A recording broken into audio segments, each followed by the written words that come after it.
Hi everyone and welcome. This is the Apostate Prophet. There is currently this big notion going around that there is a war on Islam, that France is at war with Islam, or that Islam is under attack. And that is because of the recent incidents, because of the cartoons in France. This notion that there was this Islamophobia problem and that Islam was under attack was spread by Islamic scholars like Yasser Qadi or Zakir Naik, or by presidents and politicians like Erdogan and Imran Khan, or by simple apologists. There is no question that such a notion is complete nonsense. It is very simple. There is no war on Islam. There is no Islamophobia crisis. There is no Islam crisis.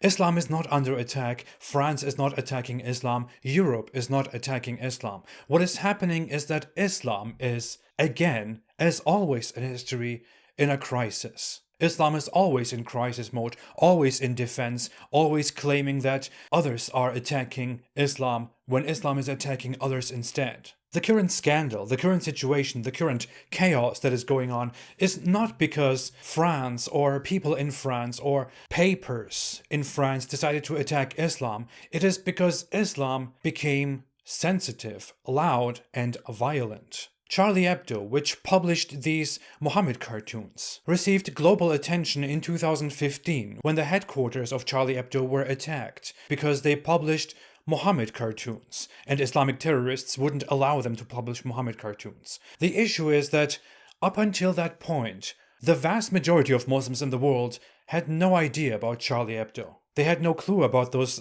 precious Muhammad cartoons, like this one. Muslims around the world only learned about these cartoons after Islamists reacted with violence and took lives.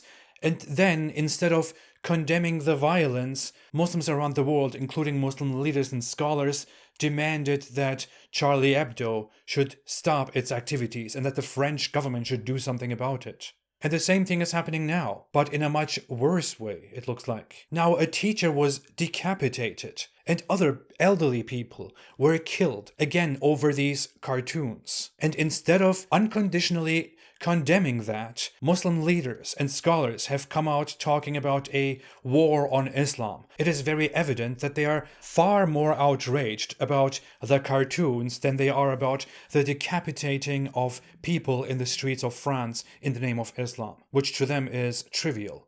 What is really happening here is not that France is fighting Islam, it is that Islam is attacking France and free speech.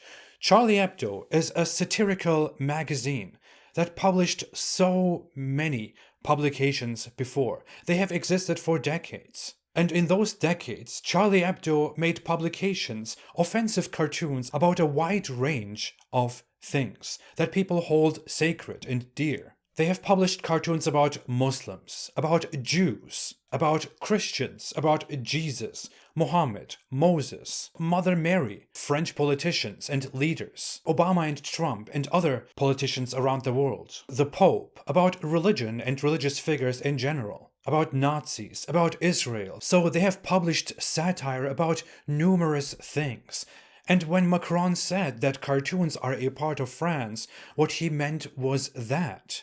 What he meant was not that France must attack Islam. What he meant is that the right to draw these cartoons is a value that is dear to France because it symbolizes, it signifies free speech, which is very important in France. In France and in Europe in general, in Enlightenment and post-Enlightenment cultures, the idea of expressing your thoughts and your criticism freely is extremely important. You are supposed to be allowed and encouraged to criticize ideas from top to bottom of the society. You are allowed to criticize all kinds of ideas and beliefs that people have, that are in power or not. And when you criticize ideas, that criticism also includes satire, which is an important, significant part of basic human behavior and of literature, especially in Europe. Through satire, people naturally express that they disagree with something, and especially if that certain thing with which they disagree is sensitive, or if it is in power, then people tend to use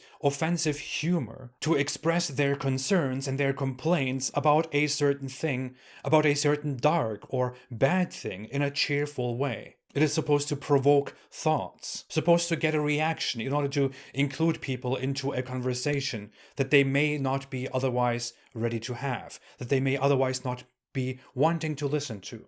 But satire doesn't always work. As said, Charlie Hebdo published cartoons about so many things, and most of the time, people ignore those cartoons. Among all the different cartoons that Charlie Hebdo made, terrorist attacks and killings came as a reaction to those cartoons depicting Muhammad. And what happened as a result? As a result, the vast majority of people around the world, and the vast majority of Muslims, now know what Charlie Hebdo is, and they are now aware of Muhammad cartoons. So what has this global Muslim outrage led to? Did it lead to the end of such cartoons? No, definitely not. And it will not lead to that. People will definitely not decide to stop drawing cartoons. On the contrary, they will make more cartoons. They will be further naturally pushed to satirize this sensitive topic. What it has led to is that the topic of Muhammad cartoons has spread across the world, that Muslims have been confronted with this, that more Muslims know about this, that more Muslims are exposed to Muhammad cartoons, to bold criticism of Islam, and that more Muslims will get into this, will suck it in, and will maybe even change their minds. Because satire works for many people, even if it doesn't work for you, even if you think people should be killed over that. Charlie Hebdo is not even a magazine that is liked by the establishment politicians. It wasn't even a very popular magazine, because it was so critical of everyone and everything, until Islam attacked it, and it became popular across the globe. Well done. It's called the Streisand effect. If you try very hard to censor something or to remove something, you only attract more attention to it. And that's exactly what happened here. It's a very simple phenomenon. Maybe respected Islamic scholars, Muslim leaders, and poor Muslim apologists should think about this a little bit further before they take their next actions. So let me clarify this and make this simple. When Macron defended these cartoons, and when France projected these cartoons onto French government buildings, they didn't just project Muhammad cartoons and cartoons that target Islam. They projected cartoons that depict Jesus and Muhammad and Jews and all kinds of religious figures and political figures. That's because Macron and France are not at war with Islam. Islam is at war with France and with cartoons. And it doesn't have to be. It is Islamic scholars, Muslim leaders, Muslim apologists who wage this war, and they can end this war. Maybe if people cared more about human life than about the image of Islam, then Islam wouldn't be at war with cartoons, and cartoons wouldn't look like they are at war with Islam. Thanks for listening. Have a great day and stay away from Islam.